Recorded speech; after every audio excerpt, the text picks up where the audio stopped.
Hello dear students, your English teacher is back with another video, and in today's video I have covered the remaining part of the lesson Discovering Tut. The saga continues. So without wasting any time, let's begin. After Akhenaten's death, a mysterious ruler named Ismenkhare appeared briefly and existed with hardly a trace, and then a very young Tutankhaten took the throne. King Tut, as he is widely known today, the boy king, soon changed his name to Tutankhamun, living image of Amun, and oversaw a restoration of the old ways. He reigned about 9 years and then died unexpectedly. After the death of Akhenaten, a mysterious ruler came into power. The name which is given in your text is Ismenkhare. In fact, there was a commander in Egyptian army whose name was Ai, and he ruled for some time on behalf of Tutankhamun because he was too young that time. The period of his rulership was so short that we could hardly get any trace of it. Finally, Tutankhamun came into power. But in nature, he was just opposite of his father. When he came into power, he started restoring the old ways. He once again promoted the worship of Amun and changed his name from Tutankhaten to Tutankhamun, which means living image of Amun. Tutankhamun ruled for about 9 years and then he died unexpectedly. Regardless of his fame and speculations about his fate, Tut is one mummy among many in Egypt. How many? No one knows. The Egyptian Mummy Project, which began an inventory in late 2003, has recorded almost 600 so far and is still counting.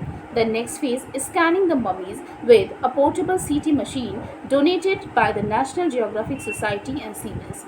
Its manufacturers, King Tut, is one of the first mummies to be scanned, in death as in life, moving regally ahead of his countrymen. It doesn't matter how much fame Tut had when he was alive and how much guesses have been made about his fate. Today, he is just a mummy among all the mummies of Egypt. No one knows the exact number of them. The Egyptian Mummy Project was started in late 2003, and up till now, more than 600 mummies have been found, and this counting is still going on.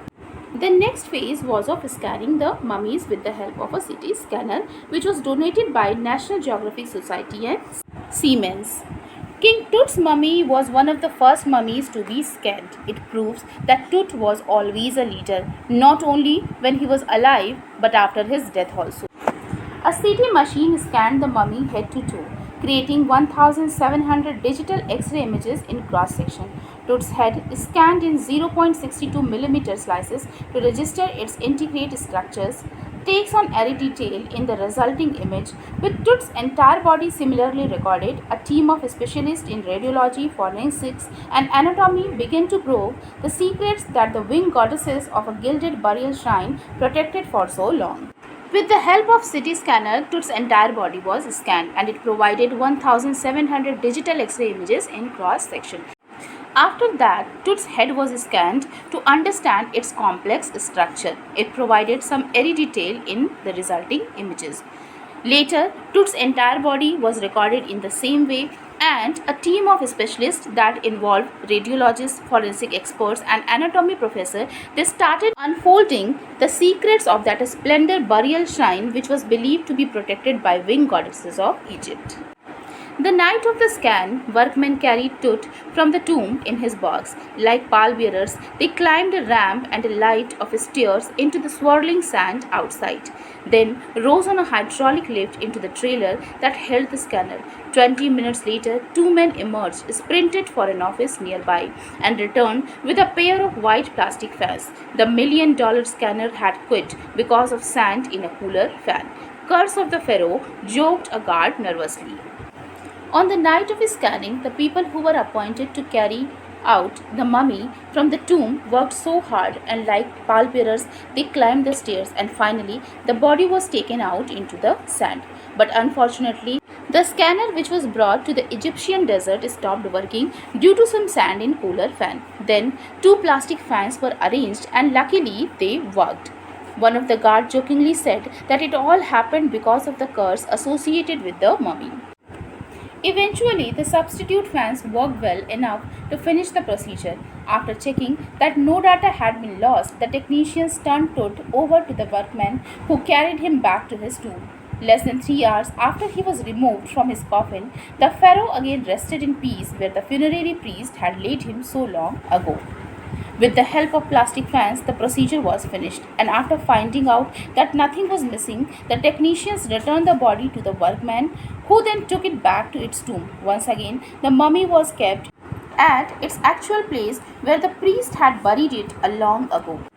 Back in the trailer, a technician pulled up astonishing images of Tut on a computer screen. A grey head took shape from a scattering of pixels, and the technicians spun and tilted it in every direction. Neck vertebrae appeared as clearly as in an anatomy class. Other images revealed a hand, several views of rib cage, and a transection of the skull. But for now the pressure was off. Sitting back in his chair, Zahi Hawass smiled, visibly relieved that nothing had gone seriously wrong. I didn't sleep last night, not for a second, he said. I was so worried, but now I think I will go and sleep. On the other side, the technician got some amazing images of Tut. A grey head started taking shape.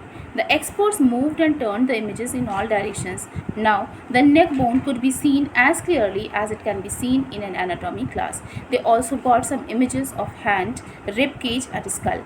Now, Zahi Hawass, who felt relaxed to see nothing had gone seriously wrong with the mummy as he was expecting, said that now he could go to sleep. By the time we left the trailer, descending metal stairs to the sandy ground, the wind had stopped. The winter air lay cold and still, like death itself.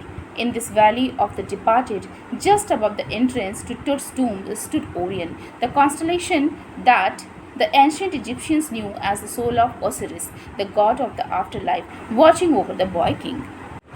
When the procedure was done, the technicians left the trailer and they stepped down the metal stairs to the sandy ground. By that time, the wind had stopped and everything seemed quiet and still, like the death itself. On that burial ground, just above the entrance of Tut's tomb, the Orion could be seen. It seemed that Orion, which is a group of 7 stars and believed to be the soul of ancient Egyptian god of afterlife, Osiris, was watching Tut, the boy king. Dear students, I hope this video of mine will help you to understand this lesson. Very soon we'll be meeting again with another video. Till then, goodbye.